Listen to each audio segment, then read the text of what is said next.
Hey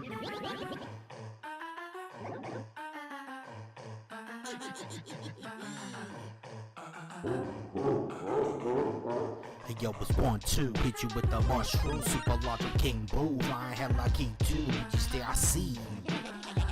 Go where that princess toast. Hey yo, my box of wing cap, turtle shells we stop that, do my heads get stomp flat, hammer bros make heads crack, king ball gets whack back. Pull the bills make contact. It's a me, Mario, painting man scenarios. Charlie saying let's go, even on the whistles blow. Stocking Course got mad dough, ice, fire, rain or snow. Stadiums, the rainbow road, yo, yo, here we go. Here we go, about to spit that braggadocious flow. On this track, I'm Godzilla, not that red-tide gorilla. Cooper troops marching cause we bigger. We bringing back that boom back, step back cause we rilla. Hit you with that final smash. You smell that burning rubber? Because I'm mashing on the gas. You see me smile when I pass, then I throw that green shell, look back, so you swerve when you crash. Real gamers never switch, not a little bit, because we playing them hits, I got a little kick, my flow will never miss. I got that peach on my side, so I ask for a little kiss. Mwah. Do you yield? I do not.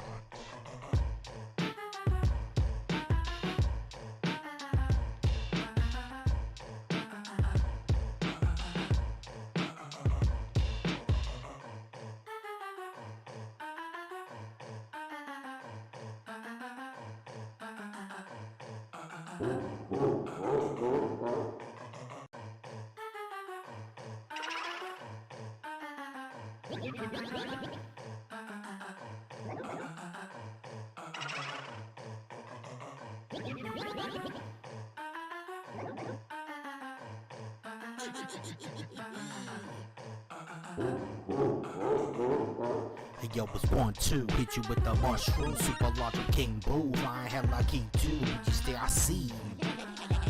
Go where that princess toast. Hey yo, my box of wing cap, turtle shells we stop that, do my heads get stomp flat, hammer bros make heads crack, king ball gets whack back. Pull the bills make contact. It's a me, Mario, painting man scenarios. Charlie saying let's go, even on the whistles blow. Stocking Course got mad dough, ice, fire, rain or snow. Stadiums, the rainbow road, yo, yo, here we go. Here we go, about to spit that braggadocious flow. On this track, I'm Godzilla, not that red-tide gorilla. Cooper troops marching cause we bigger. We bringing back that boom back, step back cause we rilla. Hit you with that final smash. You smell that burning rubber? Because I'm mashing on the gas. You see me smile when I pass, then I throw that green shell, look back, so you swerve when you crash. Real gamers never switch, not a little bit, because we playing them hits, I got a little kick, my flow will never miss. I got that peach on my side, so I ask for a little kiss. Mwah. Do you yield? I do not.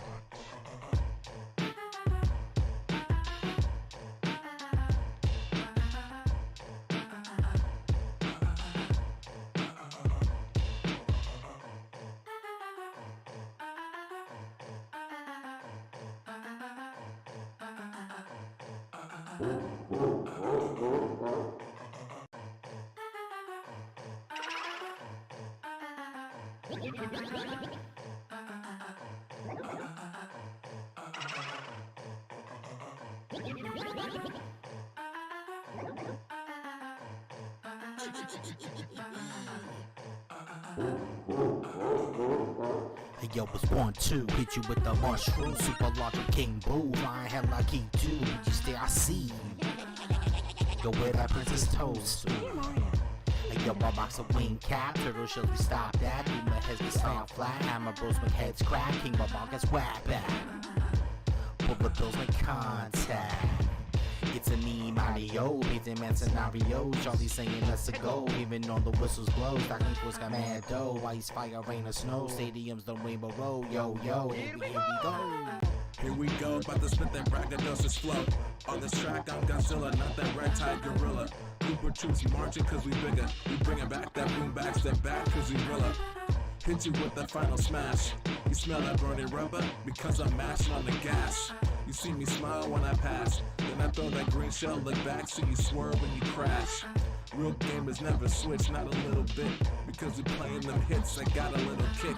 My flow will never miss. I got that peach on my side, so I asked for a little kiss.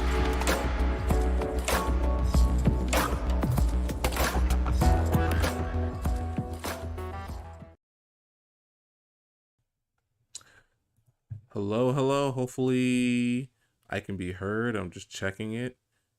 Yes, I can. Cool. We're all good. Welcome everybody. This is episode 9 of the podcast, and like I've been hyping it up this whole entire week, we're going to be talking about what are just overall, we're just going to be talking about Tears of the Kingdom and what we hope to see from it and what we're excited to see.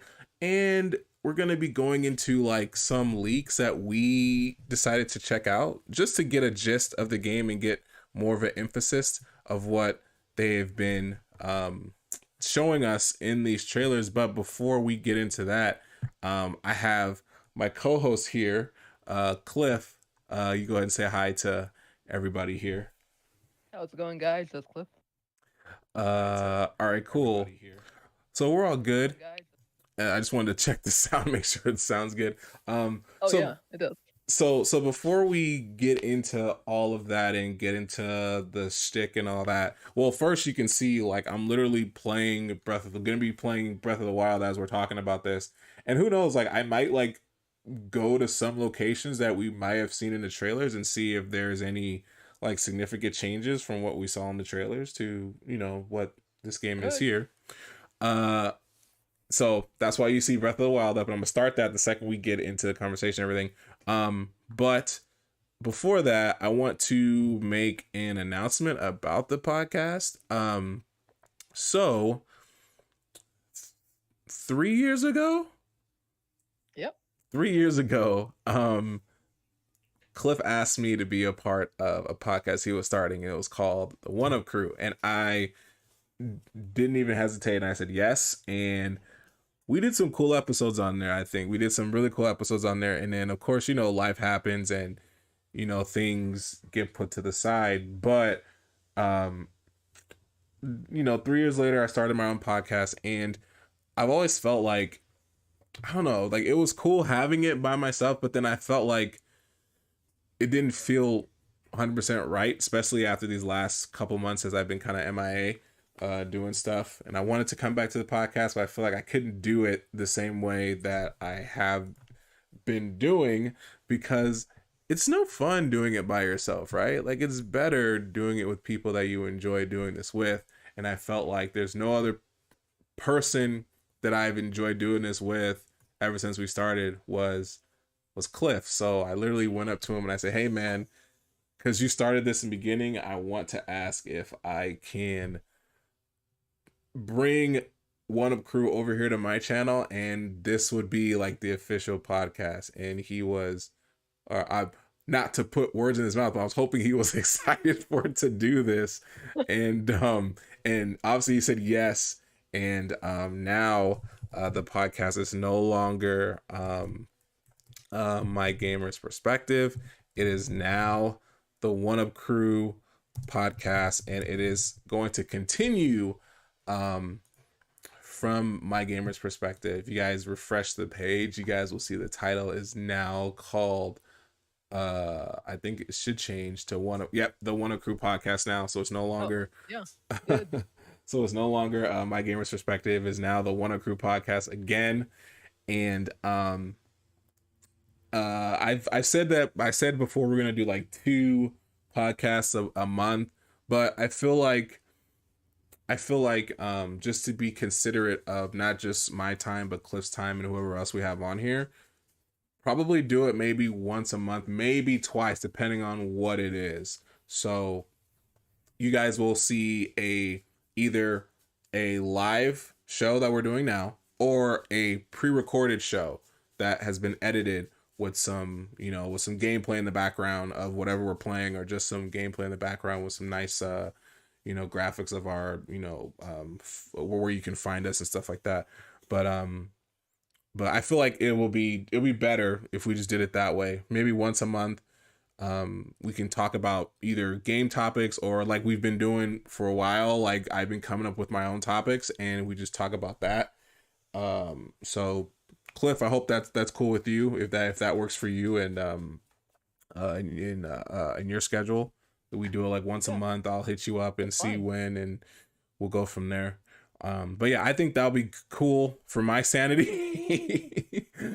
It's just like, even when I did it like every other week, it was just like still hard to be like, and it sucked doing it by yourself. Like, I feel like when you do a podcast, I feel like it's better engagement when you have another person with you to talk about this stuff with. And I have great topics coming up. I'm not gonna talk about what they are, because you guys are gonna be surprised. I have some great topics and I think they'll be really cool and really fun, engaging for everyone here to talk about.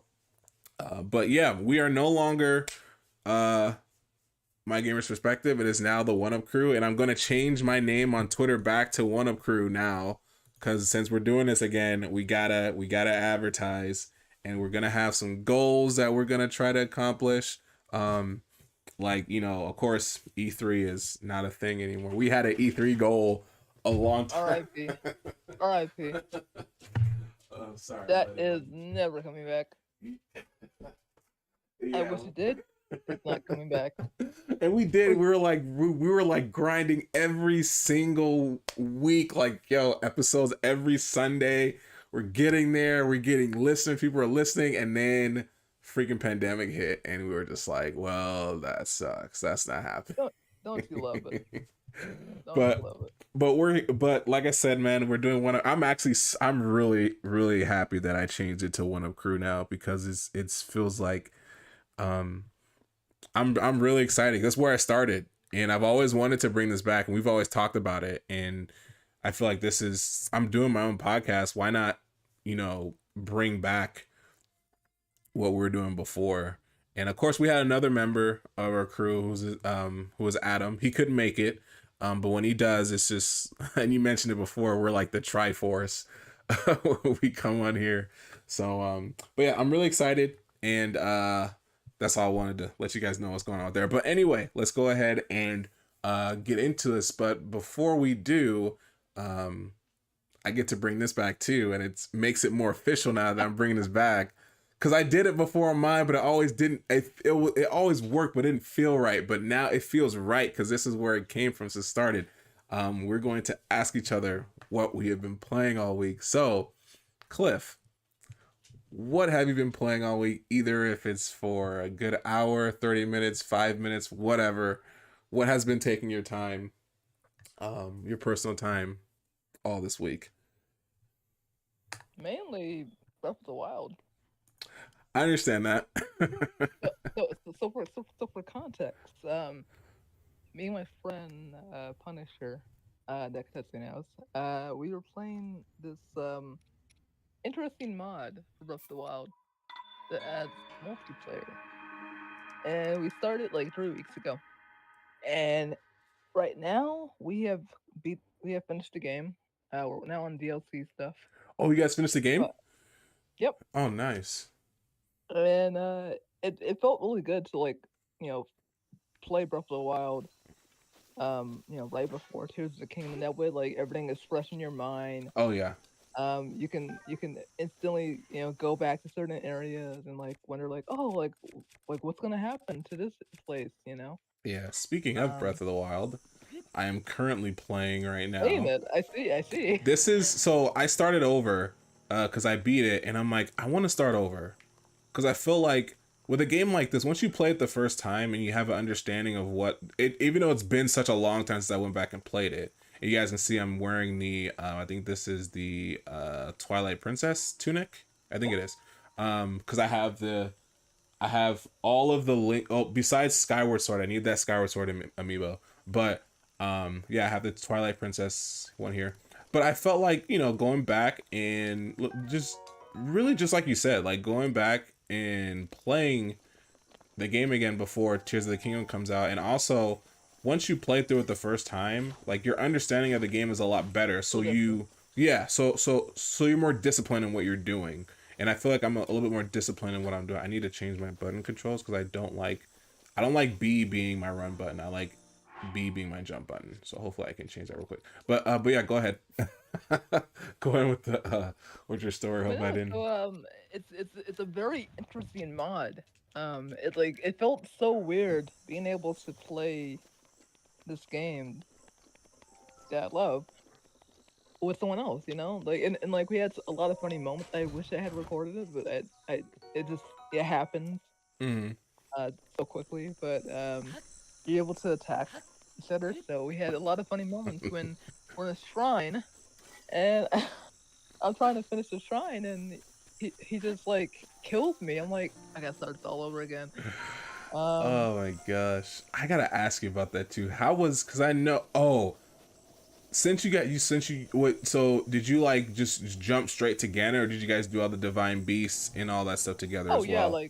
like we didn't go straight. We did all the divine beasts Okay. and we as for shrines, it's hard to I have to get the figure. But we pretty much have Mm-hmm. about like maybe like 80% of the shrines on the map. Right. So like, so just since you guys have done all the divine beasts and stuff like that, I know that traversing the divine beast, being in, you know, going inside the each divine beast and like getting it set up by yourself is just like, it's hell. Yeah. How was that with So another the interesting thing person? about that is that uh with the exception of some shrines and the divine beast, you have to do it separately, actually. So basically, Oh, okay. so like I can still see him. I can see him doing whatever he's doing. But like as far as like the actual unlocks, uh, like we have to get the 5 portals by ourselves. Oh, okay. So it wouldn't change your game at all. Like if he got all the stuff, if he got all the portals in that divine beast, it would only change his progression. It wouldn't change yours. Yeah. Oh, okay. Gotcha. Now for Gotcha. Gotcha. Gotcha. everything else like shrines, Korok seeds, yeah, like it syncs up. Okay. The only thing that does sync up when you're in a divine beast are boss. So let's say the Mm-hmm. Punisher is ahead of me and he's already doing the boss, and I just got there, and like you know, let's see he's at like 60%. As soon as I hop on and fight the boss, I'll see the percent go down. Okay. So Okay. that you can kind of do together. Okay. That's actually really cool. What's going on, Thousand Star? Thank you for lurking, man. Appreciate it. Always showing support for everyone on here. It's really cool, dude. Part of the MSN, so you know, go check him out. He's on Twitch. We're doing I think we're doing Overwatch this Sunday. Hopefully we're doing that again. We did it last Sunday. It was really fun. But yeah, thank you, Thousand Star, for lurking. That's cool. Like, and I think we talked about that too. Yeah, We did. we were like, if there's a way that Tears of the Kingdom could be integrated with a multiplayer form, even if it's, yeah, just doing like multiplayer, it would be like Four Swords. Like that's literally, and we said that, like we're like, yo, like you guys would just be bringing the concept of Four Swords from the GameCube over to Tears of the Kingdom, and it would be it. Fantastic. Yeah, like I think it would, like no one, like if they said, hey, Tears of the Kingdom will have 4-player multiplayer, I would never play this game by myself again, because there's like Yeah, I remember when Breath of the Wild came I remember like the launch day specific. I remember I came home from work and I checked Amazon. I was like, when's my Switch gonna get here? And I need like an hour or two later, it shows up. I unbox it, get Zelda in, and like the entire weekend on Discord, like we're just talking back and forth about like what we're doing. And I remember saying to myself, like, I wish this had multiplayer. Like even if you couldn't like collaborate with each other, at least being able to see people on the map and say, oh hey, like you know he's doing this thing, or Yeah. hey they're doing this thing, you know. Yeah, like one of those things that, hey, your friend had just cleared this, and you're like, oh cool, and you just like, you know that he cleared this shrine, or he cleared like, or cleared a world boss, you know what I mean, like a Leon or whatever, he cleared that, or he found another, like your friend found a waypoint, something that at least lets you know that, Connects you. Yeah, exactly. Like even though you're not directly playing with your friend, you still get that progress update. Oh my gosh, I just got wrecked Oh, so bad. bad timing. Oh, I was gonna ask you, are you playing in master mode? Oh no, heck no. I will never do that to myself. I will never do that to myself. I will never do master mode to myself like that. You know, I was I talking to just thought someone about that for a else. minute. I was talking to someone about that where he asked me the same thing. He was like, "Yo, would you do like master mode?" I'm like, "No, I don't have that. I don't have that kind of time. I don't have that kind of time to play freaking master mode. I'm just enjoying this game over again. Just to oh my Yeah, he had gosh. brought something up interesting. I was like, Mhm. wait, what if we did master mode multiplayer? That would actually be interesting. That would be fun because That then would be really interesting. because it wouldn't be as hard because you have someone else playing with you. And it's the cool thing about Zelda, Legend of Zelda, is like this is not an RPG. It's not. This Yeah, is a it's not. straight up. It's This is a straight up action. game. Yeah, it's an action adventure game. So there's no progression. There's no skill level. Well, okay, no. There's no like skill points or anything like that that will determine the rest of the game for you. In RPG form. Like if people like yourself, like we know when we play an RPG. You level up enough, the game just turns into easy mode or cruise. You can cruise through it a little bit easier, so you're not worried about being destroyed.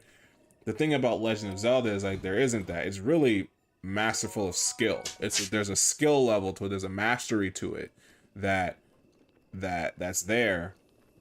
And if there was like a master mode multiplayer or just a multiplayer in general, like there's no hey, can you carry me? There's none of that. It's more of like, hey, I need help. I need a second person kind of situation. And I think that, and it would make the game a little bit better because you're not like, there's no, hey, can you carry me through this? It's like, no, can you help me because I need another person to help me with this. Speak of the devil. Speak of the devil. I see that Punisher's playing Splatoon 3 right now. Oh, is he? Oh gosh, I have an episode about. There's a podcast episode I want to do about that. I saw them on your feed. Like it popped up for like a second. Oh, did it? I wasn't even paying attention to that. Yeah, cause like, there's like a Splatoon, like a Zelda Splat. Oh, that's right. That's right. I forgot about that. Yeah, I have my. I talked about my feelings of Splatoon 3, in a podcast episode with Zap and TJ. But that's cool, man. Like it's cool that you were able to, you guys were able to finish the game together. Breath of the Wild together. That's really cool. Interesting because I had seen something this on like Wednesday morning. I was like looking at YouTube and I had seen a video. I'm trying to pull it up on my phone. Mm-hmm. It's an interesting mod for Breath of the Wild where it takes what you know about Breath of the Wild, but then flips it on it. It kind of flips it on its head a little bit. Where Yeah. it's like, what it's like Breath of the Wild for people who've already played Breath of the Wild, but it's different. Where like it's not just regular Breath of the Wild. It's like the way that you play it Mm-hmm. is different. Yeah. It's called Relics of the Past Revisited. Oh, that's kind of interesting name. And it's like I was surprised. I was like, I happened to see it on my timeline. I was like, oh, okay. So like for example, like in Breath of the Wild when you Yeah. start off with the Great Plateau, Mm-hmm. Yeah.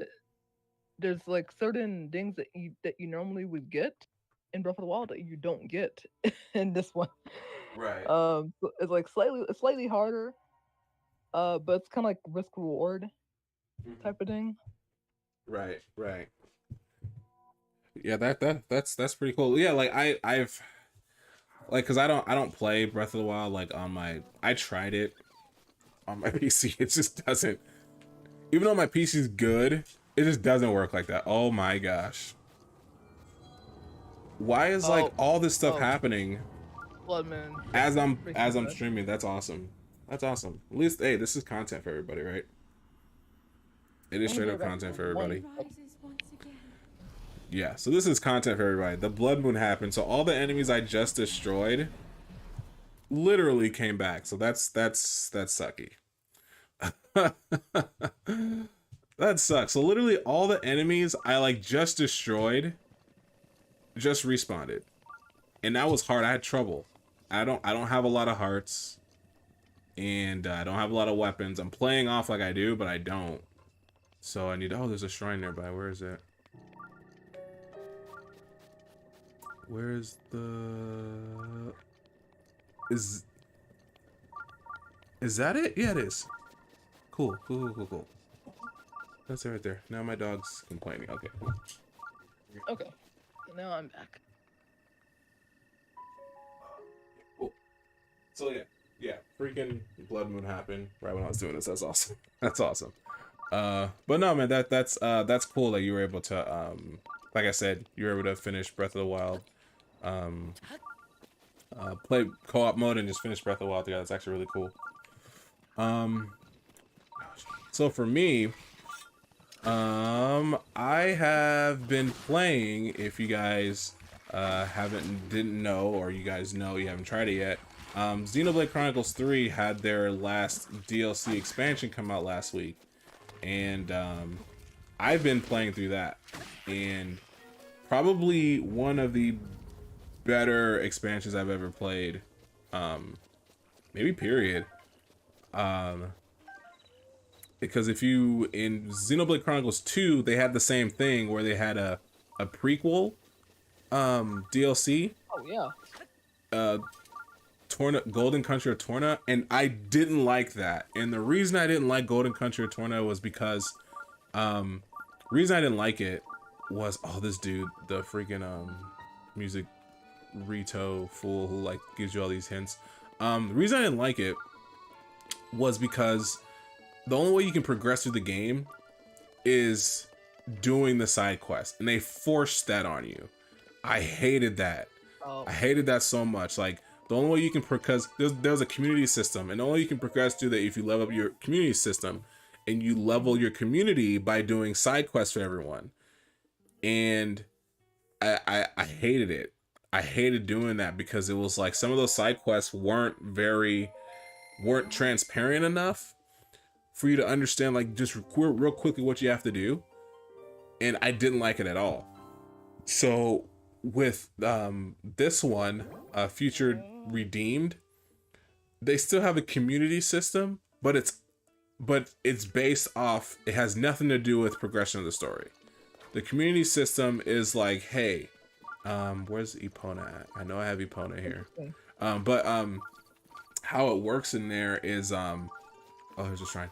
So how it works in that is it's barely like it's based off affinity points. So you use affinity points to level up your character's affinity skills and level up previous skills that they have.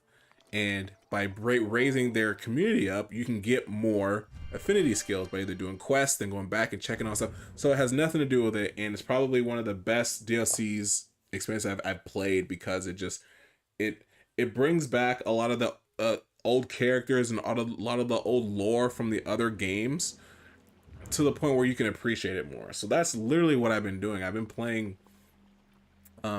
Future Redeemed, and it's been such a fun time playing that. Like, if we weren't doing this, I'd launch it up, throw it up right now and play that. But I feel like because of what we're talking about, I have to play either Breath of the Wild or play Age of Calamity. So I chose Breath of the Wild instead. But yeah, that's what I've been doing.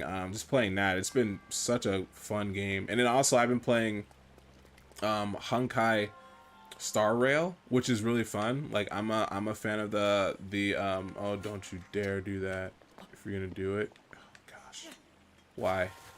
Oh gosh, why? Okay, whatever. So I've been playing that, and of course I am a fan of MiHoYo, and you know, all the stuff that they've been putting out. I don't know what I'm supposed to do here. I think it's with the ice, right? Yeah, I forgot how to do this stuff. I forgot how to. It's funny. There we go. Like, I was telling myself when we were playing, I'm like, man, like, you never use Cryonis in this game. So, like, the time that you do use it, you're like, What am I supposed to do? Yeah.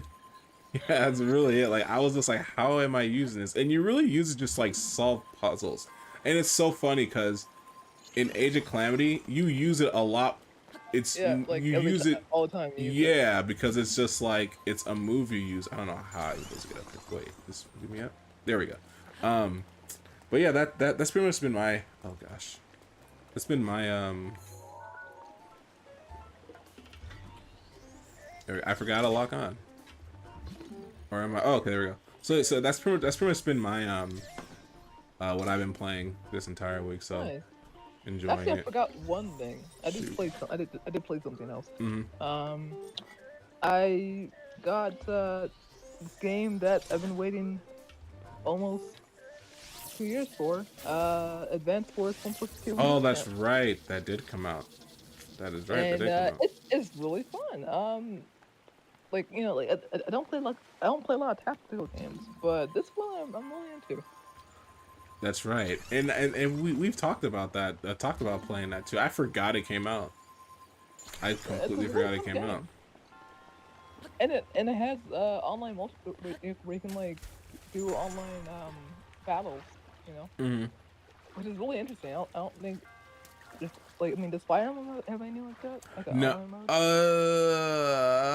And think Engage does. I never tried it, but I feel like it's just if you played Fire Emblem Awakening, it's like that kind of multiplayer. Like it's not like you actually go up against players. I think it's just solely for the purpose of fighting ghost players Oh, okay. and testing Okay. out their their builds of their characters and stuff like that. It's not anything like super competitive.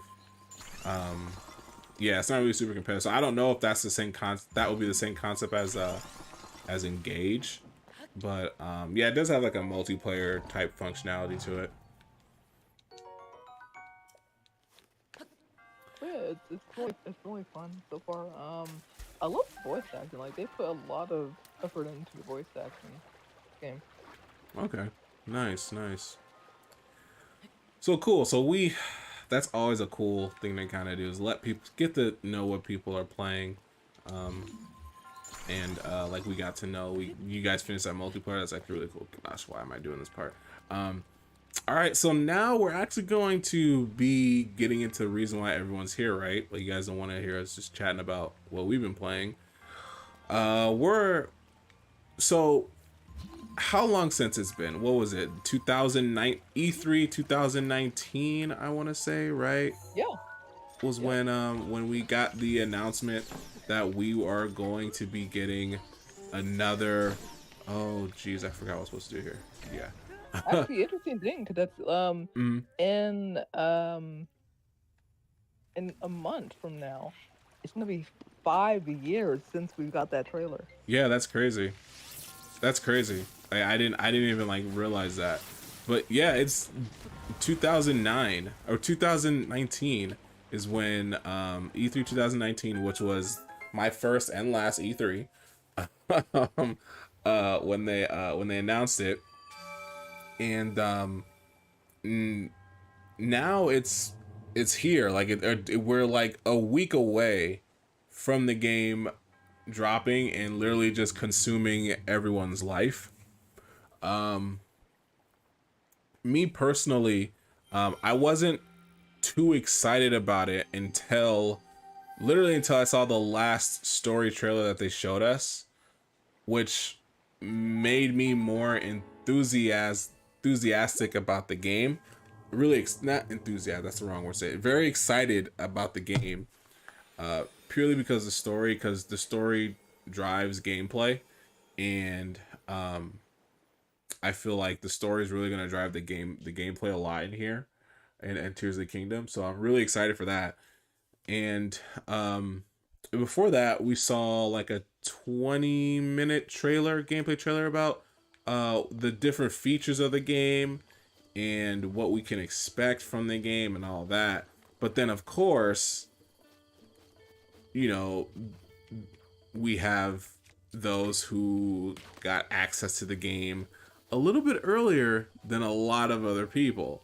So, of course, there's been leaks and and all that circling about. And also like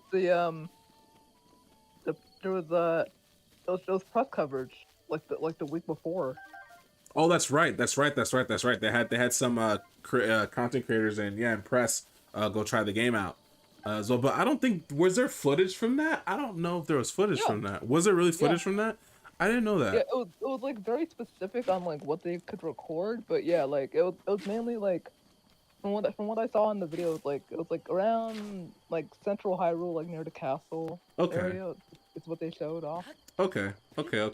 So yeah, I didn't know that, but me and Cliff did get a chance to look at some of the leaked stuff, just so we can get a better understanding of like what we can expect from the game. And I can definitely say that I'm pretty excited to see what to actually be able to like play and see a lot of these features What it has to firsthand. offer. Yeah, exactly. So I'll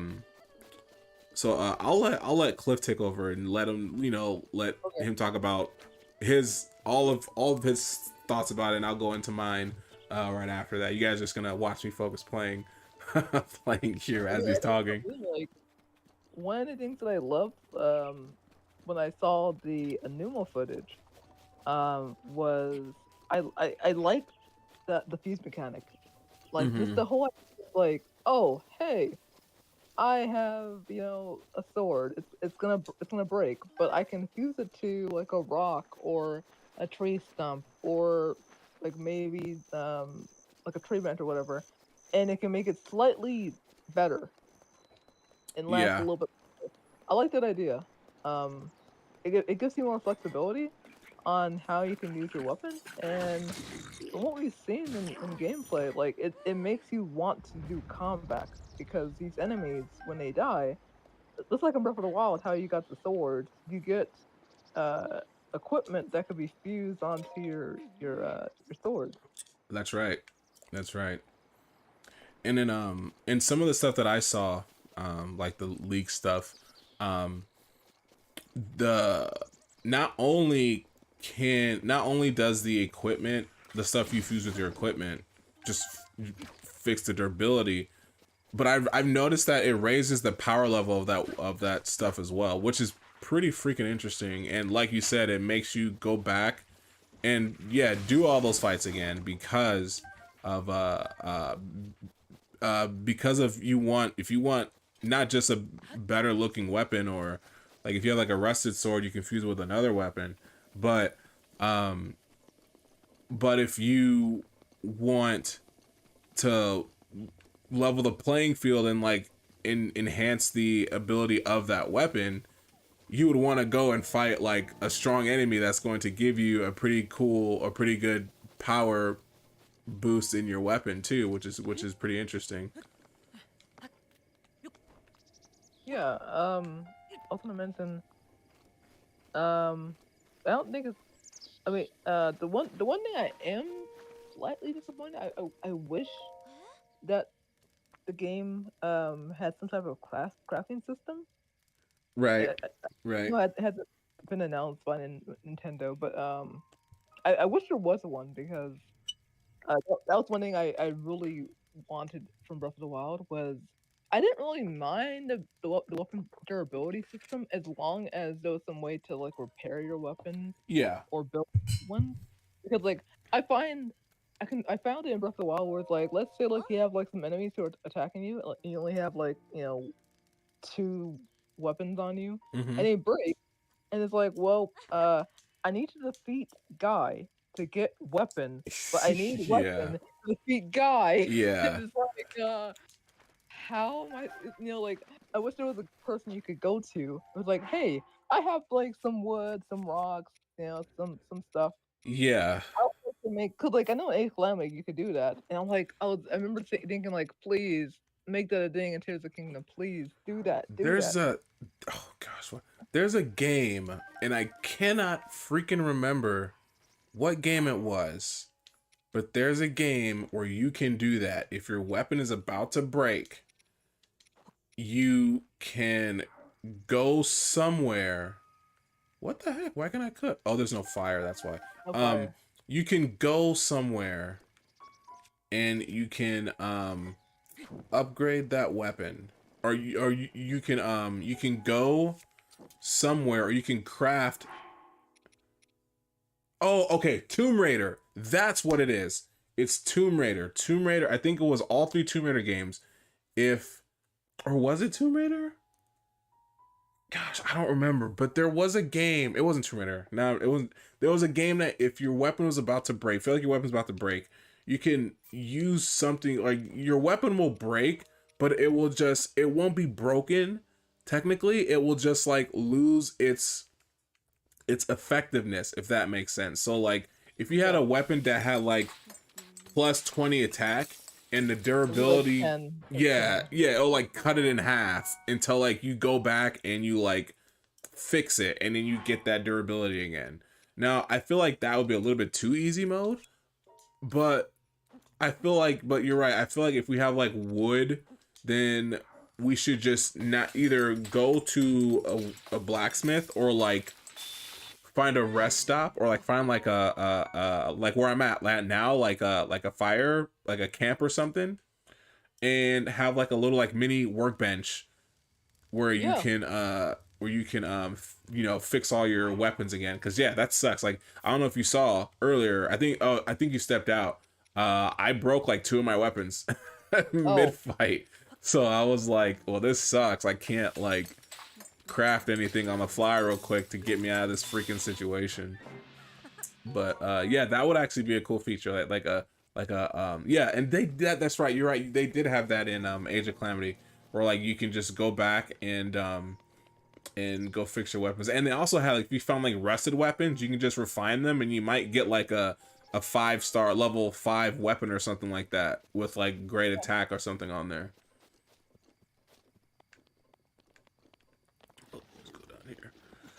And like it's so weird because like you feel like this would be the game to have a crafting system. Yeah, with the fuse thing, like they were so. Like Yeah. I feel like I do feel like they should have something like that in here, like a. Could you? I don't remember. Can you buy weapons in Breath of the Wild?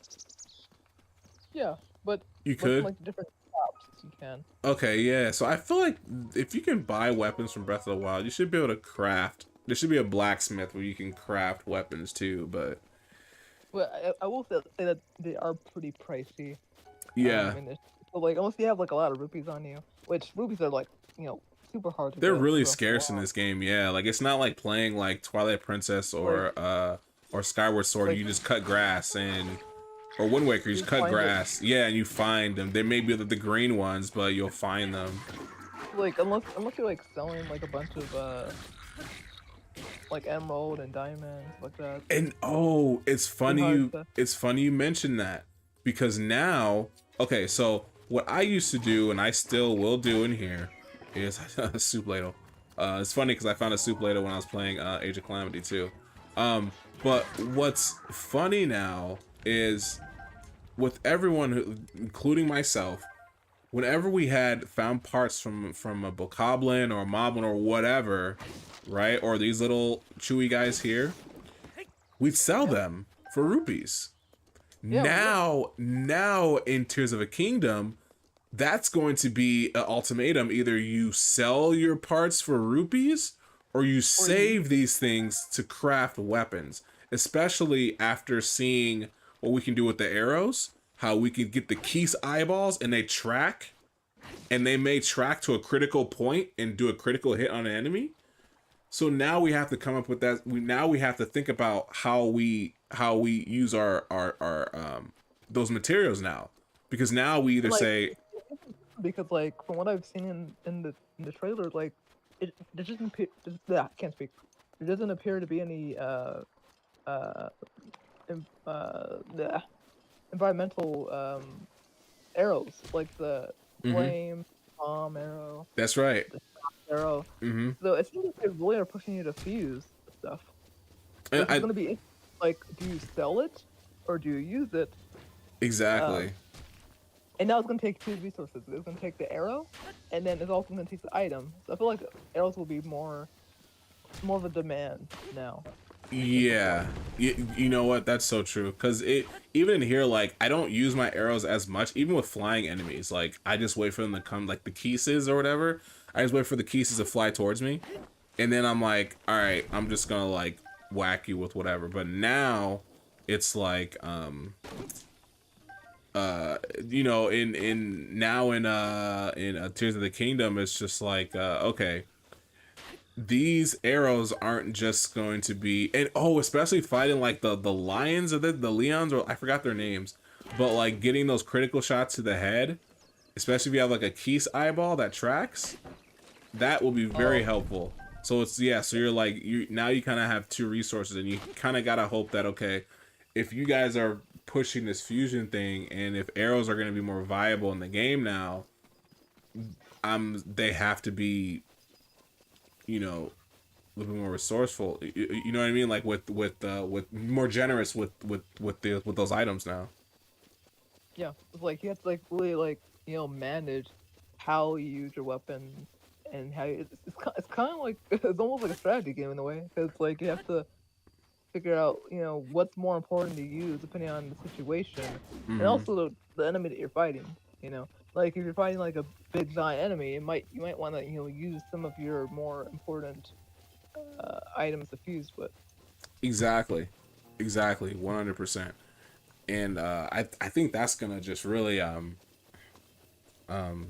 there's gonna be a lot. I feel like when it comes, and especially when it comes to the guides, like I wonder like if there's gonna be another like money making guide, or if they're gonna just say, hey, just sell your stuff, or it's gonna be those who's gonna be like, all right, well, if you're gonna sell your stuff, be careful about selling your stuff, because these can be used for like right now, like I'm playing Breath of the Wild, so I can easily just like get rid of these sell all the parts I'm getting from the Keeses. But in Tears of the Kingdom, it's gonna be like, all right, how am I gonna make money in here now? Oh yeah, you know what? I had to know about something for what we were talking. I was like, I wonder. I was like, I'm curious to know what your thoughts about this. Do you think Tears of the Kingdom will get DLC? That's a good question. I'm not sure. Because I know with Breath of the Wild, the DLC was I forget when they announced it. But it was like the week of the game coming out, or I know it was like very recent. Mm-hmm. It was very recent. But I'm in a horrible position because freaking there's lightning, and then there's lightning too. So oh my gosh. So like now you have to do like your crappy stuff now. I got one-shotted. Yeah, I was in a horrible position. I was in a horrible position because I was fighting a guardian, which was fine. The reason I went up to it was like, I have the Hylian shield. It's not gonna break. I'm good. But then it started raining and there was a thunderstorm. So I'm like, I'm risking getting shocked. So I had to like quickly switch to my wooden one. But while doing that, I got myself killed.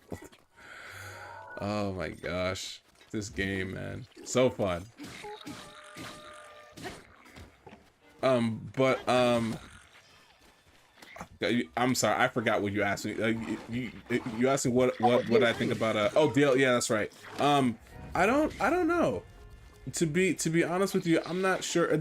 It really depends on like the direction of the story, and if the story is something that they can add. Like if there's not anything where like these characters aren't going to be gone, or something where DLC might be we will see DLC, but I don't know. And if we did see DLC, like what would they give us?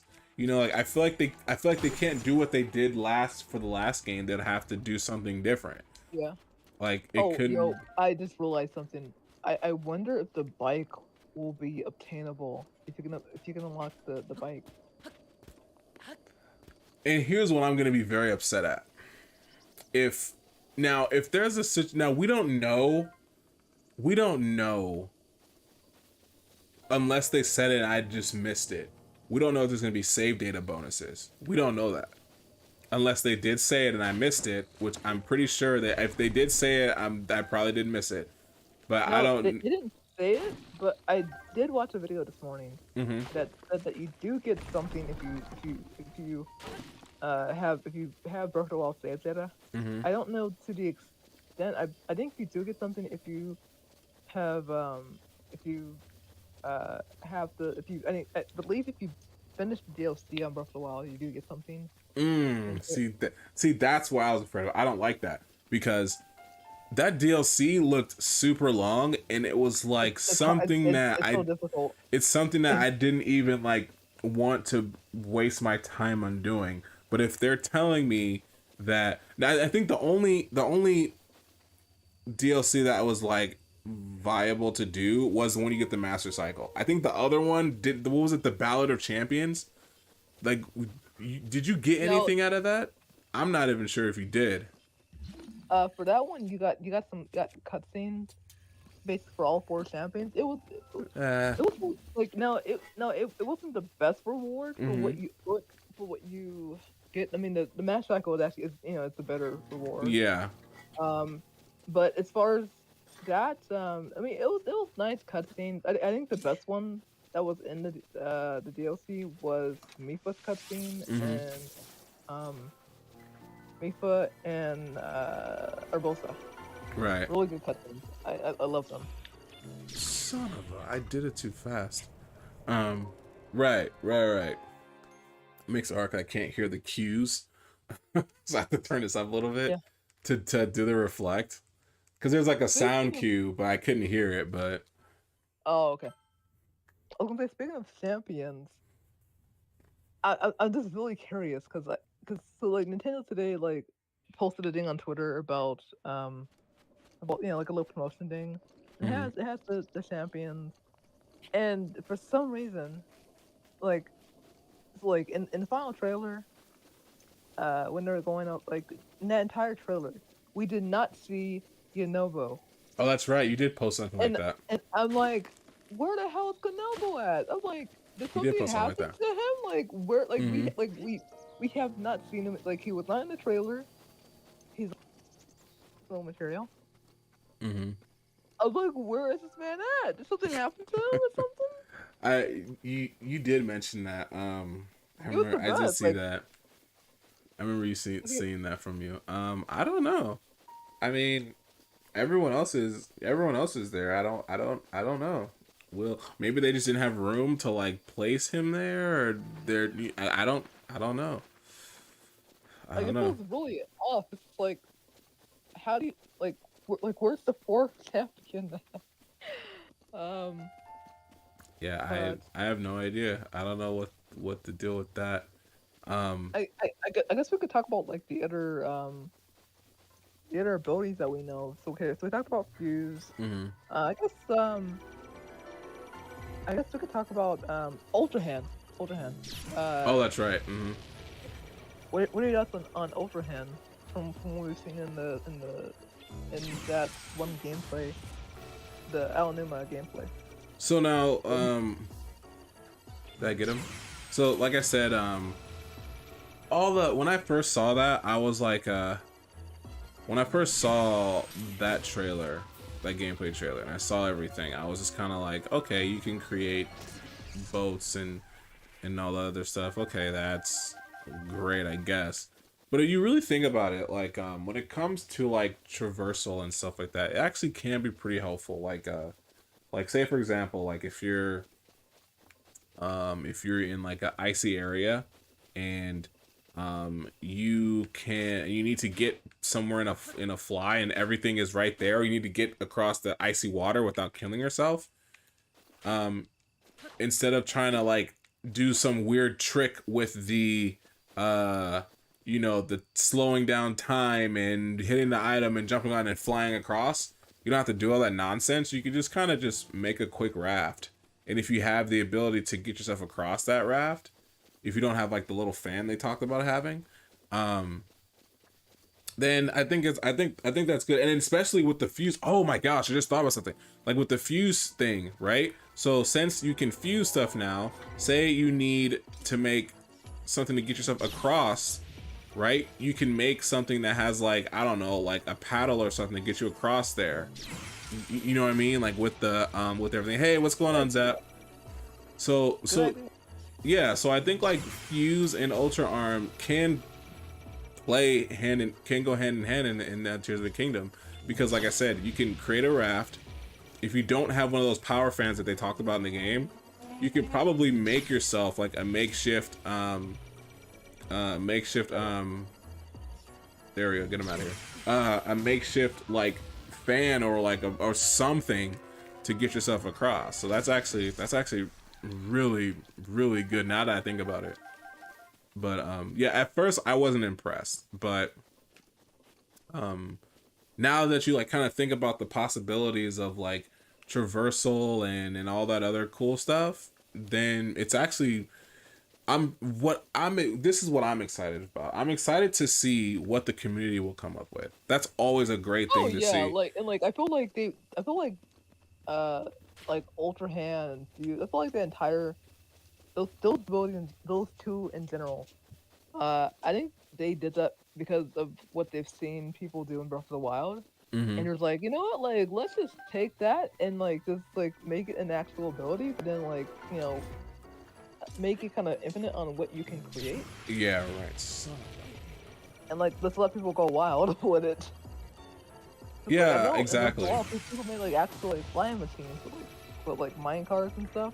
Yeah. And now you could like actually do it now. Yeah, I feel like they gave the players that room to be, hey, we're not gonna make you go crazy like that anymore, which was cool to see. Now we're gonna give you the ability to actually make this stuff, and we want to see what you can come up with.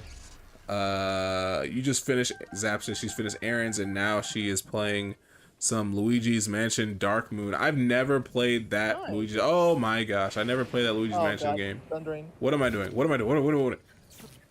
All wood items. I got rid of that. No arrows. Okay, cool. Whoo! I hate this about this game. I've never played Dark Moon before. Never played it. I think the reason being is because I have a bit of a beef with Luigi's Mansion. With the first one. The third one was great. I never played Dark Moon, but yeah, I think I've told this story plenty of times where like I beat the game and literally in one day, like literally sat down for 24 hours and beat it. What am I gonna do now? And it gave me the worst ranking, right? I got like a D, but then oh my gosh. But then my cousin played it. Took him like I let him borrow it. Took him like a month. And I sat there and I remember playing with him, watching him play the last bit of it. I watched him play. And he beat it, and I'm like, bro, it took you a month. You're not gonna get a better grade than me. He got a freaking A. And I said, are you serious? I was like, it took me a day I sat here and played this game within a day, and I beat it within 24 hours. That was my first time I ever done it with a game. Sit there for 24 hours and beat it. Never done that. But I did it with that, and I said, are you serious? And then he beat it, and he beats it in like a month, and he gets an A rank. But then I realized later on, I remember watching Abdallah's stream, and I realized that it's not about how fast you beat, it's about what you collect. All the stuff you go through and collect. So I said, okay, he's probably did put some work in with that. That's why he got a better thing than I did. But oh my gosh, you saw how close that was. That was insane. But yeah, that was that's my lower rant on that. But yeah, I'm really excited to see like what the community is going to come up with, and then on top of that, all the cool guides you're gonna come up with seeing stuff like that, like how you can make a makeshift plane with these items, how to make a car, right? They showed off like the little mech stuff in the trailer, all that, and it's gonna be pretty cool. The one thing I do want to talk about that they showed off in the trailer, and I think this will be kind of a cool talking point. In the trailers, right? Now we all know Link loses his arm. We don't know how he loses his arm. We just know he doesn't have one, and he has a new one. We don't know what that arm is, but we know he loses his arm, and he gets a new one. Right? We know this. Now in the trailers, they showed off Link. They showed Link off post or pre whatever the heck happened to him. Like when he's in like his full on like oh, you avoid watching spoilers because you want to keep it. I get that. I get that. I'm a person like I like to see what I'm getting into before I jump in. But to each his own. I think VG was the same way. He was trying to avoid everything. TJ was too. But if you remember in the trailers, they showed off two different Links. They showed Link when everything happened to him, but then you see Link before stuff happened to him. Now, my question is, are we gonna get like flashback stuff? And that's the interesting thing. Like my mind has been like debating it, and like even like Punisher, even when I was talking to Punisher about it, he's like, no, it's not happening. I keep going back on like time travel because in the trailer they keep now like you know, like we were talking about earlier with the two Links and differences in design, and like here's like one thing in particular, how in the trailer you see Link and he's in the castle and everything's all shiny and sparkly. Everything looks brand new, like nothing ever happened. I'm like, are we going back? Because, you know, like, Oh my gosh. I'm like, you know, the castle looks, you know, way too perfect. Way too perfect. Yeah, I agree. So, like, either we go back or maybe we do see a cutscene. But I wonder how that happened since, you know, well, I mean, Why? Breath of the Wild, the entire thing was like about gaining their memories back. So I wonder how cutscenes will take place in this game. I am like in the worst position ever. Yeah, I gotta run. I gotta run. Nope, can't run. You got can't two run, big can't guys, run, can't run. then you got a guardian. I had a guardian that was like, I had a guardian just sitting there earlier, and then I destroyed that one. But now I'm like stuck fighting this one. Oh gosh. Oh yeah, it's not worth it. I would run. It's not. I can't even fight it. I couldn't. I was in like a horror. I couldn't run. It's alright though. Oh, bye, banana. It's alright though. But yeah, I'm curious to see like what we're gonna be, what the deal with that is, with seeing like Link before everything happened, because there's gameplay of that where you see Link in like his full on like Hylian armor, with the not with the hoodie but with the cloak. You see all that, Yeah. but you're kind of wondering, okay, what. And then they cut back to this like they cut back to like the hobo looking Link. That's what it looks like.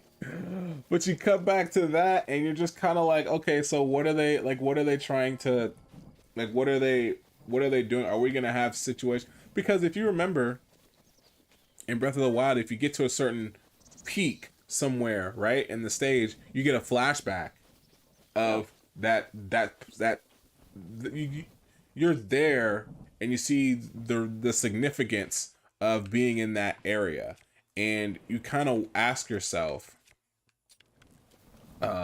okay, well, I'm asking myself now, is like, okay, are we gonna get those scenes where we can go back to specific areas that they tell us to go back to, but instead of watching a cutscene, we get full on gameplay? Like, do we get to actually experience the significance of that area for maybe like 5 minutes out of the time of the game, and then it just takes us back to where we were? Oh my gosh. That would be interesting. I was gonna mention as well about I forgot. What were you mentioning earlier before this topic? I don't know what I was talking about. I think I was talking about. Oh no, I was talking about the. Oh, I remember. I remembered. I was gonna ask you, what do you think of this mysterious character who's in the trailer that looks like Zelda, but is not Zelda? It's definitely not Zelda. Oh, okay. So I was But tripping, but they only showed her for like a but quick second. I don't think it's Hylia. It doesn't look like Hylia, She but it's looks. someone of importance. I had some theories. I had some theories earlier. Of like maybe it's like a past Zelda. Mm-hmm. You know, like a previous Zelda that was in that trailer.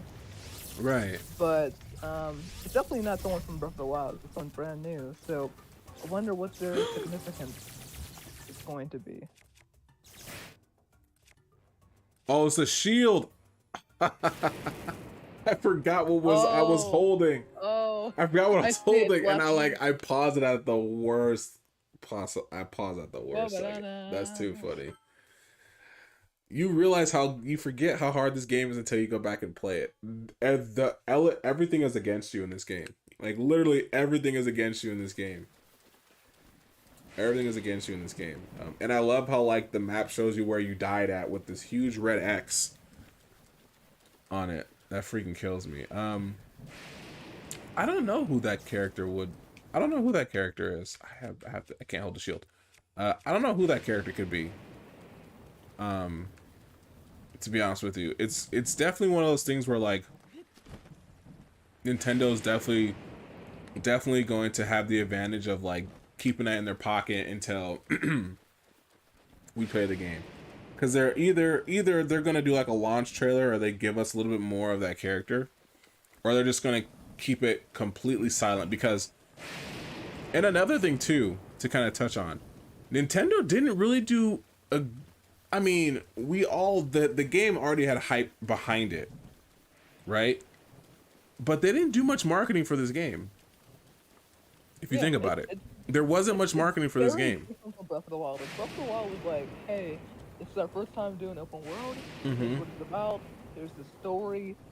These are the abilities. Here are the shrines you can go to. And Tears of the Kingdom was like a total opposite. It was like, we'll give you some pieces here and there, Right? Because we don't want you guys to know until you guys play. Because it felt like we got a trailer like once a year before 2022. Yeah, like so, like we had the first teaser in 2019, then we had I believe we had the name reveal in 2021. No. We didn't get a name reveal.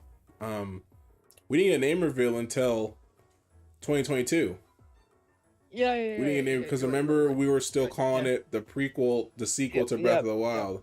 Yep, right. Okay, so like, so it was 2019. I believe we got like we had like 1 or 2 trailers. No. No, 2019 was a teaser, and in 2021, no, 2020 Skyward Sword like when they announced Skyward Sword and they showed off a little preview. Of Tears of the Kingdom, and then no. I'm sorry. I think 2020 was when we didn't we see something in 2020 or we didn't? No, we didn't see it in 2020. Okay, because they weren't doing any directs. Okay, so I think it was 2021 because I'm trying to remember when we all. No, because it had to be because we all did an E3 thing, or it wasn't like E3, but it was like I think it was a digital E3. We all did a thing together where we all watched it, and I think that's when they showed off. I think it was 2021 when they showed off more gameplay for it. But it was still, it was still the sequel to Breath of the Wild. And then it wasn't until the year after was when we got that name. We got the name drop. Because I remember, like, they were showing off Skyward Sword HD, and then right after that, they showed the trailer for Tears of the Kingdom, where, like, Link is just, like, going down to the sky. Yeah, because Skyward Sword HD came out in November? No, July. It was summer, yeah. It was summer of 2021. I'm gonna like though, cause was it really? Cause I thought it was later. Cause I remember maybe it was summer 2020. I thought it was later. Only reason I thought it was later is because I remember I went to my dad's house in Arizona. No, it couldn't. Okay, we're gonna check. Because I remember going to my dad's house before, and it was Maybe you got I later? could have no, I got it. I thought I got it opening when the game dropped. When did it? Let me see. Switch release date. Here we go. Okay, yeah, so it was July. Okay, yeah. So yeah, no, yeah. So I went to my dad's house in July again. Cause Cliff. Cause that was when we pre-ordered the Steam Deck during that time. Yeah. Yeah. Okay, yeah, now I now remember. Cause it was weird because the time was kind of off. I went to my dad's house in Arizona twice that year, and I know one of the times I bought Skyward Sword before I jumped on a plane to go back home. But yeah. And then so pretty much we were saying that Tears of the Kingdom has not gotten a lot of media press. Like we got one trailer a year, and then this year we've gotten maybe like 2 or 3, and that's it. And I feel like we had one during the January direct, and then we had the so it was the gameplay one. Then we had the gameplay, then we had the final trailer. Yeah, so this game didn't have a lot of press. Was, like, that was pretty. I remember like waking up and watching it. I was like, this is fucking hype. So Yeah, like, that okay, was look. that was the selling point for me because, like I said, I wasn't very excited for it. Not as much as I am now. I'm not like super hyped, but I'm pretty excited about it just to jump in and play. But like then I was just kind of like, okay, oh my gosh, that was super close. You'll see in a minute. Oh, okay. I just thought Oh my gosh. Like no warning. Usually there's like a little like resonance of energy before it drops. That was crazy. I need to get the heck out of here. But yeah, like we didn't see much, and then because of that, I couldn't build my excitement from that because there wasn't enough to get me excited for. I tried to go back and watch those trailers, and I was just like, I'm still not feeling it. Even when they showed off the features, I was just kind of like, okay, I can craft now. Okay, I can make what made me really upset was like I confused weapons. So then I said, okay, well, so can I not find steel swords and stuff anymore? Like, can I not find that? So I was really curious about that. I thought I had to just make weapons out of like freaking rock and sticks and a boulder. I was kind of turned off about that, and I was just like, okay, so you guys have taken away me making stuff now. I mean, me buying my weapons like I want to now. I can't do that. I was a little bit turned off about that. But then when I saw the final trailer, that's when I was just like, okay, I'm good. Like that's when I was that's when I was sold a little bit. I was sold a little bit on that. I was like, okay, cool. Now I can, really be a little bit more hyped and a little bit more excited for this game now because of I need to go here. That's where I wanted to go. I was just running around for no reason. But yeah, that's what made me more excited for it after seeing that story trailer and then seeing in the story trailer, I saw a pike with a shield on it, and I was like, okay, that's actually pretty dope. I was like, I gotta try that. Put a pike with a shield on and see how that works. Yeah, I'm really curious to see what people's combinations will be for their weapons. Yeah, same here. Cause like everyone's experience would not be the same. Yeah, like I think that's the thing about even with Breath of the Wild. Like even like I said, like I mentioned before, this is my second playthrough, but I know that I'm going to experience more out of it because I have a better idea of what I'm doing. And yeah, and it's just gonna be a lot more fun. Even now, like when I'm playing it now, I'm having a lot more fun playing it on this playthrough than my first one. Even though my first one was an amazing, amazing playthrough. Oh my gosh, I was close. I should have died. I should have died. Oh, I saw that. Perfect timing. I should have died. Perfect timing, man. It lagged. I pressed it way sooner than that, but it lagged a little bit. Dude, that was scary. My close calls are just freaking ridiculous right now. I have no shield. But I was gonna mention something about the game, and then But yeah, but yeah, like just like you said, everyone's experience is gonna be totally different. Even though we're playing the same game, we're going through stuff.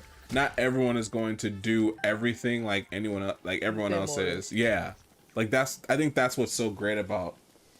That's what's so awesome about this, and I actually have a nice little question for you, and then I'll answer it myself. I was kind of thinking about this too. I know my answer for this, but I want to know what you think. Do you think Tears of the Kingdom will do what Breath of the Wild put it in? Well, no. I don't. No, not saying that. That's the wrong way to say that. Do you think Tears of the Kingdom will be a game changer like Breath of the Wild? Or, okay, do you think Tears of the Kingdom will change the game? What I mean by that is change the term of open world games like Breath of the Wild did. oh hell yeah! Really? Like it's like just by looking at the gameplay and what in the little things that we do know about it, it just feels like it's gonna have its own legacy. You know, like before we even joined, I said that like I feel like this game is like it took the concept of Breath of the Wild, but it's gonna like multiply it by 2, you know, or 3 even. Right. Okay, that's interesting. But I was gonna mention about like what you thought about. I wonder what the speedrunning community is gonna do with this game. The what? Oh, the speedrunners? Oh yeah. I want to see. I want to see like what they're able to do online. I'm curious to see if there's gonna be like a situation where you can just go straight to a final boss like they did in Breath of the Wild. Like I'm curious about that too. Like if there's like a situation where they say, hey, you just go straight here. Will this do wonder burn about this? Okay, there we go. That's crazy. I didn't see. I've never seen this on my first playthrough. I ran right past this, and this is my first time seeing this now. Yeah, I haven't seen that either. Yeah. I think speedrunners are gonna have. Ooh, 50 rupees. See, that's what we're talking about. Like rupees are so scarce that you gotta find them just like that. That's gonna be interesting to see like what speedrunners like. But it does go back to what I said. Like we would have to like speedrunners are gonna have to play this game fully first to understand it, and then be like, okay, I can do this, and then we're gonna see it. See what they can do with it. In terms of finishing the game in a certain amount of time. You like hop all the way down there? It's crazy. Yeah, I had seen like a really interesting video the other day. Where someone speedrun Breath of the Wild, completing all the shrines, but the kicker is without using any runes at all. So they're going in with three hearts and like regular. Oh, the runes. Oh, the runes are the champions. Okay, yeah, that's right. That's what you mean. So like no magnesis, no stasis. No, yeah. And it was really interesting because like there are some shrines where you need those abilities to one them and also to actually to puzzle solve inside of them. And it was really interesting how they got around it. It's a really funny glitch that they used for a few of them that required certain abilities. And I was like, that is so cool. You know? Like as someone who's played the game. That's so crazy that you mentioned that. Including multiplayer, this will be like my third time. Because I like Switch, then I played it a couple years ago. Like I think it was like 2021, and then with multiplayer, that'll be my third time playing Breath of the Wild. Oh my god, that's crazy. Right. And then and going back to what you said, like you're saying with the runes, how they were able to go through the game without doing that. And I feel like Tears of the Kingdom is going to have features where that fuse in the Ultra Arm and what other features are going to give us. Oh, and the Ascension. Oh, Ascension. Yeah, Ascension. that's really cool. And if there's a way that they don't have to use that stuff to get through, that's gonna be interesting. So I had my opinions on Ascension at one point. I thought Ascension was kind of gonna be like this broken thing where like, okay, you don't need to like climb anymore. But I don't see it that way anymore because something I saw where like someone went into like this well and there was no other way out of the well because it's a well. You can't climb up the wall, right? Climb up the ceiling of the well. So they use the Ascension ability to get out of the well. And I'm like, oh, okay.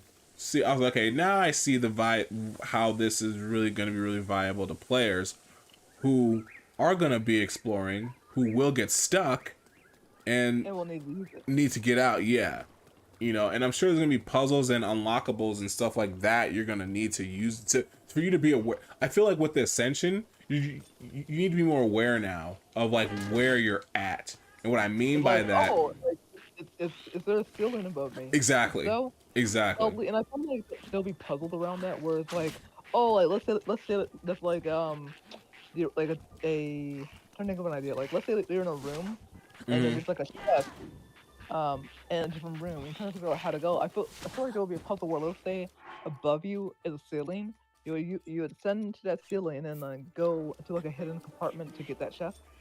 Yeah, exactly. Exactly. That's exactly what I mean by that. Like for me, I know that every single second I'm gonna be like, where am I at? Can I look up and can I access this where I'm going if I look up? There's gonna be those situations for me for sure. Keeping an eye on that because I'm that kind of person. But yeah, I think Ascension is actually pretty cool. It's not as ridiculous than I thought it was before. So that's pretty cool. So going back to the question when I asked you, you said that, oh my gosh, you said that this Tears of the Kingdom will be the thing that changes the definition of open world games like Breath of the Wild did. I'm the opposite. I'm the opposite of that. I feel I forgot about that. I feel like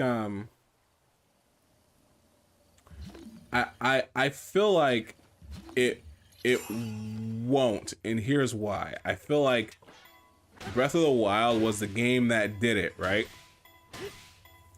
And hold on, let me see if I get past. Okay, cool.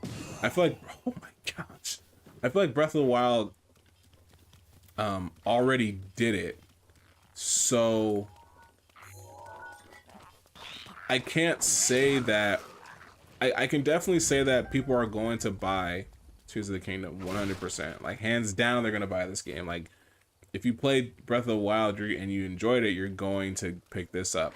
But I don't see it as being a game that's going to be on par for what... I think it'll sell really well, and it might sell better than Breath of the Wild, especially now.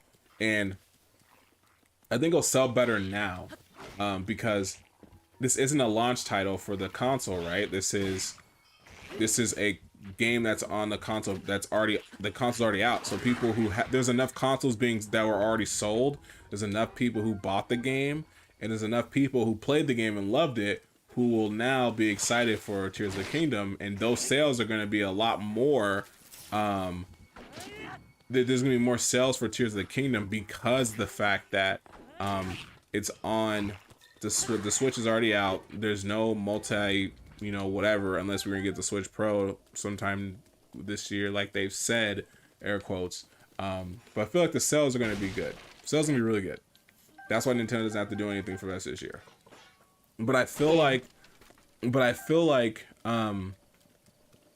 I can't say that it will define anything because Breath of the Wild already did that. Like in Breath of the Wild redefined what an open world game is.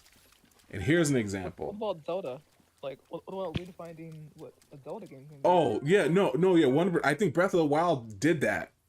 Breath of the Wild did everything from in-house definition of what a Zelda game is now, because I feel like we can't get anything less. Like, I feel like we can't go backwards with this game anymore unless it's a remake, which they've done.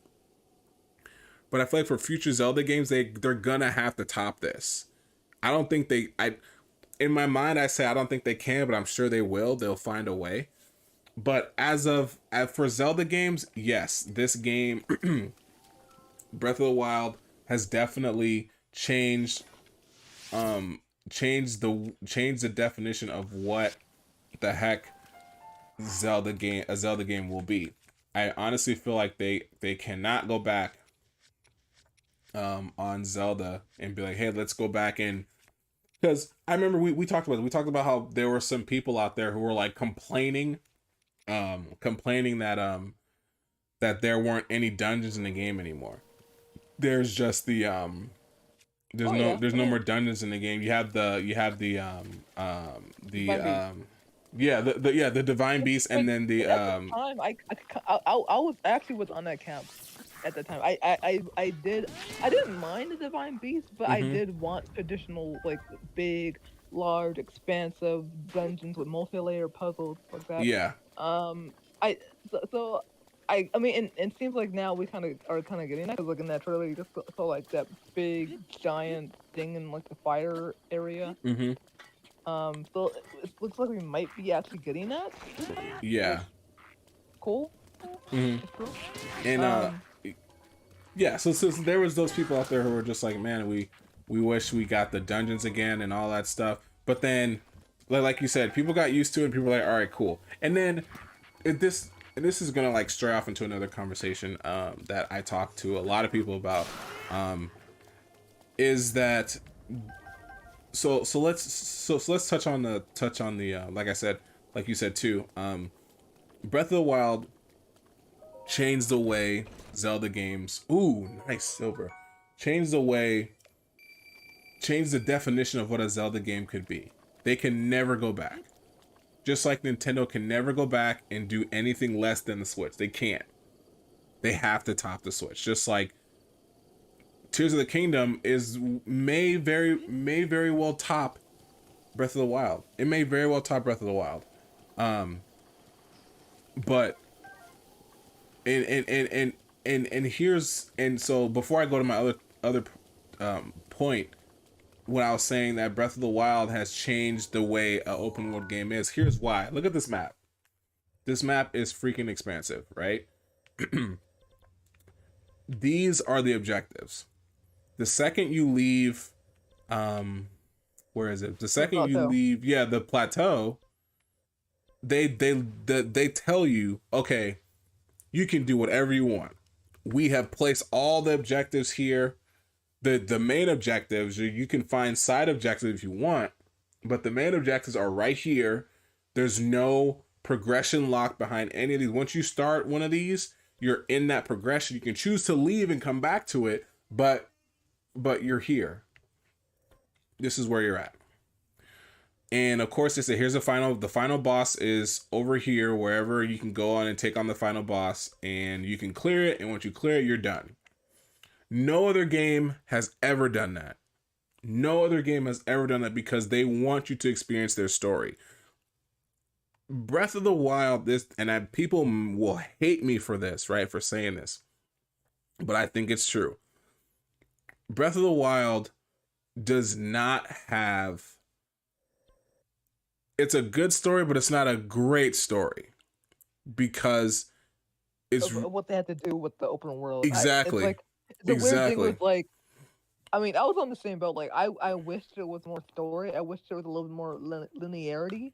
Yeah. To it, but I understand that because of the open world and the story that they wanted to tell, which was Link losing his memories and trying to regain them, that they couldn't necessarily do what you would do in like an Ocarina of Time, where it's more structured. Yeah, they couldn't do that. Flows. Yeah, I mean, I'll forgive it for what it is. Exactly, because yes, we played it for the story, but the main reason we're playing is because this game is so massive and there's so much to do, so much to explore, and and the gameplay is very simplistic, but it's masterful, and there's just so much here. The story isn't even a driving point of this game. It's I feel like they built the game first, and then they went back and wrote the story to fit this, right? No other game has really done that, because their main focus is we want to get a story and we want to fit the story. We want the gameplay to fit the story, which means that the players have to progress through the story to continue to play, to open the game up more. They did it backwards here. They said the game opens up the second you leave the Great Plateau, and you have all this. No other game has done that. Now, with Tears of the Kingdom, I'm assuming this is the same exact thing. Same exact concept. Is the second you leave wherever you're at, you have your objectives. Go do them whichever order you want to do it. I don't know if they're going to have like a final boss thing at the beginning of the game. I don't know. But yeah, like I don't think that, I think Tears of the Kingdom and Breath of the Wild have changed what a Zelda game could be, but I don't think that Tears of the Kingdom has done anything to really be like, oh, this is something completely different from any other open world game I've ever played. They've, like, it's like you said, they took a great concept that they already had, and they just amplified it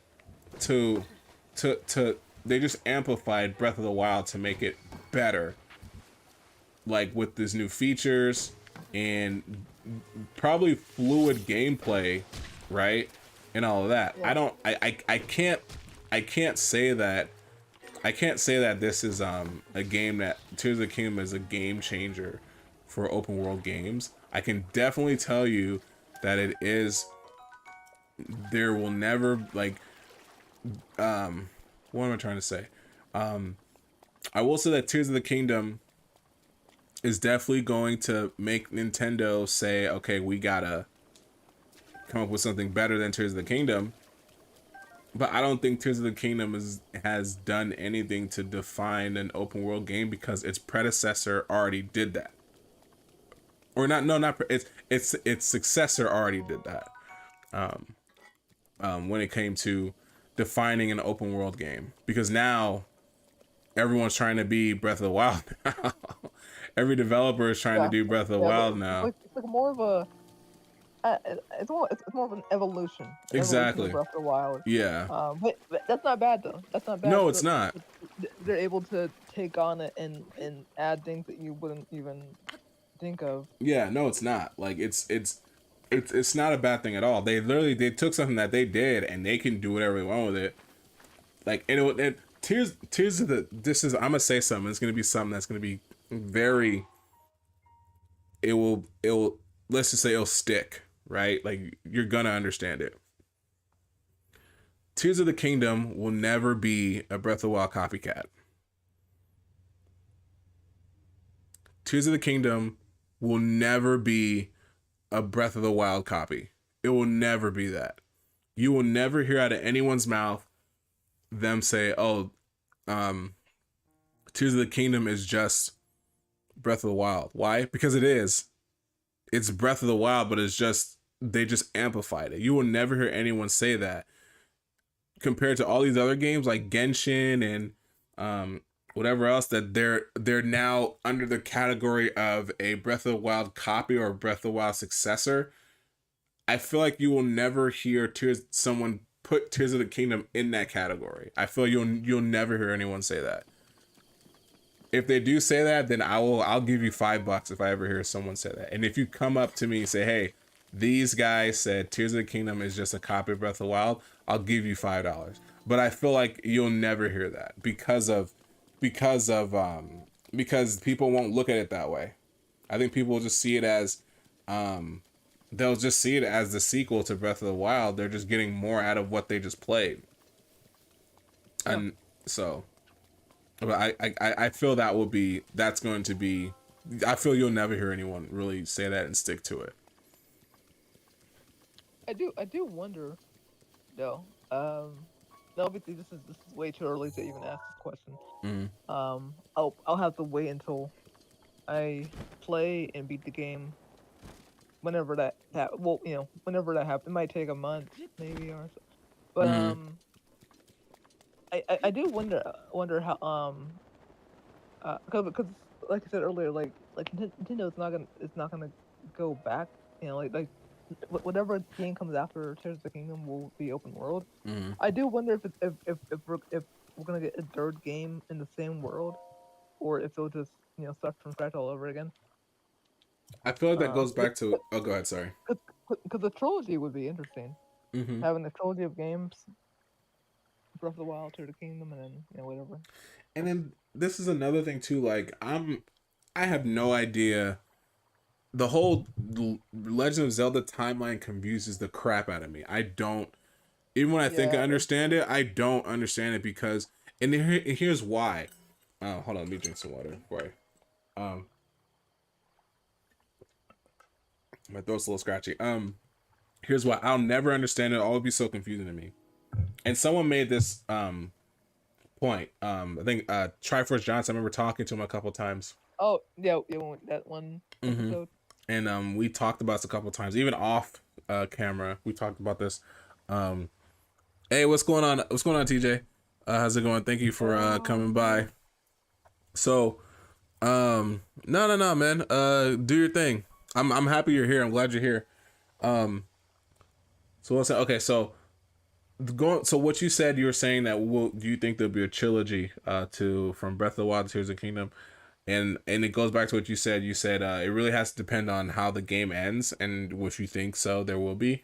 And I look at it this way. I'm like, I'm not sure and I said because of the freaking Legend of Zelda timeline confused the hell out of me. And the reason I say this is because Triforce Johnson said this when I talked to him about it.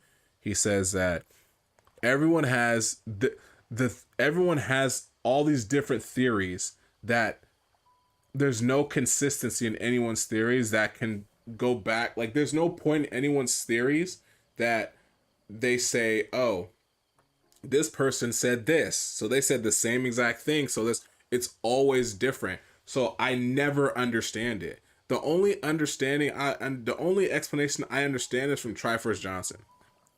That's the only explanation I will ever understand because he broke it down. I've heard it come out of his mouth when we interviewed him. I heard it again when I challenged him on that podcast, and he did a video on it. That's the only reason I understand it, because he broke it down well enough for me to understand, to the point where I'm still confused. And it really goes back to if Nintendo is really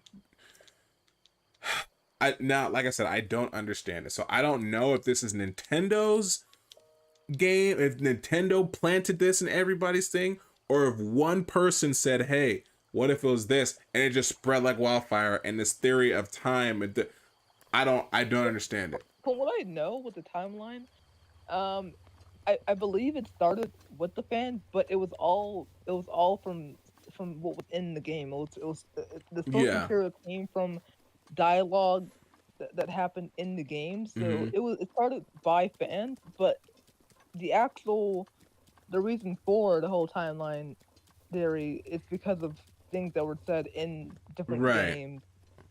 There is an official timeline up to Breath of the Wild. Yeah, I know that. That I understand. I get that. Basically how it kind of gets sort of complicated is because of Ocarina of Time, and Ocarina of Time deciding to be the middle child and splitting the timeline because of certain things that happened in that game. Yeah, and if so if we had TJ, I think TJ understands it a little bit more than that. Like I said, I got the best explanation from Triforce Johnson. He gave me the explanation, and even hearing it from him, I'm still freaking confused. But you have to just wait to see because I mean, just like with Breath of the Wild, when you go to the Pharaoh ruins, like you see dialogue, you see ruins of the Zonai. People were making videos about the Zonai, and then all of a sudden, when we get the teaser trailer for this game, and back in 2019, we're like, Nintendo actually is doing it. They're actually making a game that has something to do with the Zonai in some way. And then isn't So it, and then I think Triforce Johnson mentioned something else too. There's somewhere in this game where you see the whale in Link's Awakening. Like there's like a fossil or like a carcass or something of the whale that takes Link to that island, right? Or something like that. I remember he said he mapped it out himself. He showed it to us, and I was like, that's freaking crazy, because it's like it's right there. So they were saying, and he was saying something about how Breath of the Wild is like the convergence of everything that's in the history of, I don't know if it's just Easter eggs or what. But he's saying like Breath of the Wild is like Breath of the Wild is the timeline that's bringing itself back to the original game, yeah. right? Yeah. Because like Breath of the Wild had, I remember when we played the game, I'm like, wait, there are Rito in this game, but then there are also the Zora. Yeah, and yeah, it's exactly. because, like the Zora are the Rito, are the Rito, or the Rito are the Zora, but they just like, what was it? They just adapted to whatever the environment they were in. They just evolved. Yeah. And so it's like, how does that work? Because they don't coexist. Yeah, but they don't coexist like that. Until Breath of the Wild. Yeah, they don't coexist like that. Yeah, I remember I was talking to somebody about that, and I did some research on my own, and I was like, that's kind of insane how that even is. And then you have the Koroks, which the Koroks basically started out in Wind Waker, which the Koroks are evolution of the what are they called? Ocarina of Time.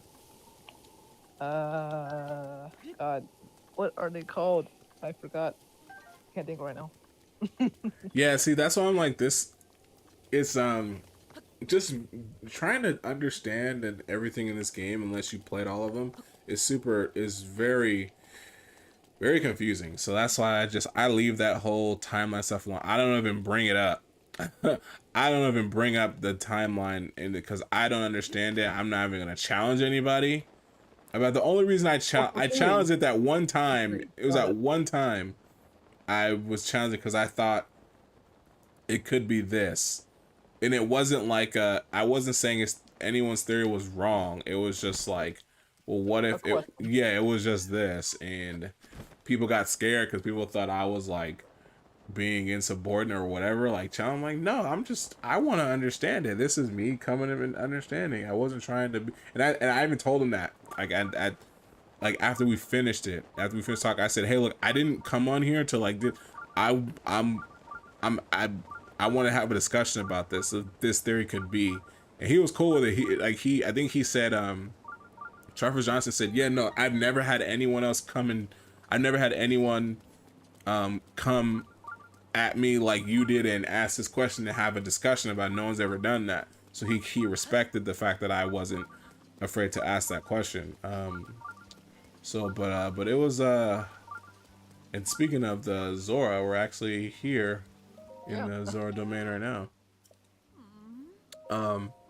But yeah, like there's so much and so little that we know about Tears of the Kingdom, like, because they haven't done a lot of press, and the press that we do get, we don't get anything. We don't get anything. So they really have been holding this game. And then, no, that's not. I'll ask, but I know it's going to be a no. Because of the less press, because there wasn't a lot of marketing for this game, do you think sales won't be projected as, do you think the sales won't be projected as they think because they didn't do enough? Or you think because the hype was there, the hype built around itself that, hype. Yeah, no. Like, it's the kind of game where, like, at least for Zelda fans, like Zelda fans who played Breath of the Wild, like, you know, like when they first saw that trailer, I know a lot of people were like, okay, like new Zelda game is a direct sequel, which we haven't had a direct sequel to anything of a game since, like Majora's Mask, right? Mask. Yeah, like for like actual console. Mm-hmm. So I mean, I think the hype is still there among Zelda fans and even non-Zelda fans. There are some people who are not, that don't play Zelda like that want to get this game. Right, right. All right. Well, you know, I feel like we've touched on as much as we could with the little knowledge we do have about this game and about Tears of the Kingdom and what we can expect to see next week. I don't know. I don't think I'm not gonna like stream it because I feel like everyone's gonna be doing it and like there's like Yeah. no point in me doing it because I'm just gonna get lost in the sea of every other freaking content creator trying to make content for this game. I might do like an amiibo thing, maybe of the amiibo I do have. I'll see what you get. I might do that, but other than that, as far as me playing through this game, heck no, because I want to take my time with it. I'm not even gonna be like, yeah, let's let's plays, and it'd be like freaking 100 let's plays this game and me just exploring. Nah, I'm just gonna like play this game on my own. If I want to do like a chill stream and I happen to play it, then it'll happen. But other than that, nah, I'm not gonna do any content on there. But anyway, that is it, man. So we've been talking for about like almost half an hour, which is cool. For this podcast to be coming back, I feel like it'd be appropriate though, if for us to be coming back to do another 4-hour episode for our first. Oh God! Another How- 4 episode. I'm still confused on like how we I even don't let know that how happen.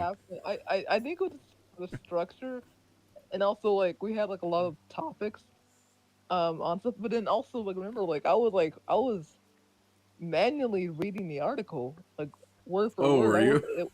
I didn't even paraphrase it. Oh so my I gosh. think that took even more time. But Yeah. also like we're only doing one topic on this one game. Yeah. We're- What were yeah, we talking about? I don't remember what we were talking It was about. like E3 and like some other That's stuff. right. We were like, that's right. Series. That's right. Hold on. I have it on Spotify. I have my Spotify up right now. I want to see if I have the One Up Crew like in my like liked stuff. I don't think I But do. um, It's not on this one, but that was funny though. It's like like let's just do a 4 hour stream. I don't even think I feel like when we first did that, I don't think we knew that We were just going off the like. 'cause, we like, were. I think what happened with that is like we just kept going back and forth off each other, and like so like we would spend like a good like 20 minutes on like one topic because we kept going back and forth and had ideas and stuff. Yeah, like it was that was crazy. Like it like we went back, we're like, dude, we cannot. We Cannot do can't. this. It sucked for you. Let's make it more structured. Let's add more structure to this. You know. I think it sucked for you too, because you were the one who was you were going back and like editing these things too. That entire night just spent like, and like you would think it wouldn't be a bad like oh like, it's just audio, and then it's like 4 hours turns into like 8 hours trying to edit. Yeah, like that's Oh man. that's crazy. Oh my gosh, that's crazy. But yeah, we're not gonna do that. We're not gonna do a 4-hour podcast. That's just freaking nutty. We're not gonna do that. But maybe once the game comes out, we'll do just sit another here one. and we'll just both well, play. like our thoughts on the game after playing it for like 2 weeks or a month. Yeah, we'll definitely do something like that. Like I said, when the game comes out that next week, I'm like, I got my vacation, so I'm just gonna be sitting back and playing the game as much as I can. Like I said, I might do an amiibo video just showing off what the amiibos that I have, and then maybe doing like some research and seeing what else you can get. You should. If you haven't already, there's a pack of unofficial amiibo cards that contains Oh, that's entire right. set. That's right. Up- That's right. It has all the cards as of now, excluding the Tears of Kingdom one.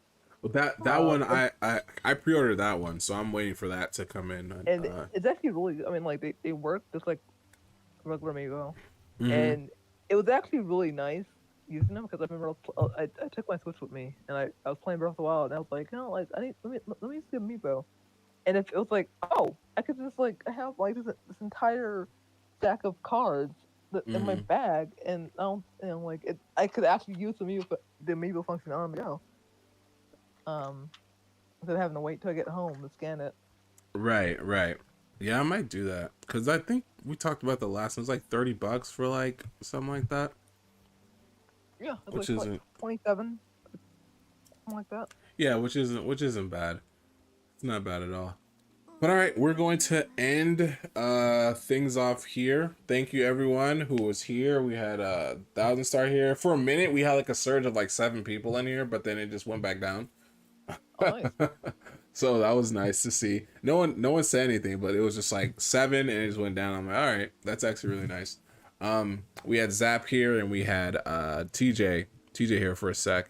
But yeah, that's gonna be it for us. Like I said, we are bringing back One Up Crew. I always wanted to do it, and now we're here, and I'm excited.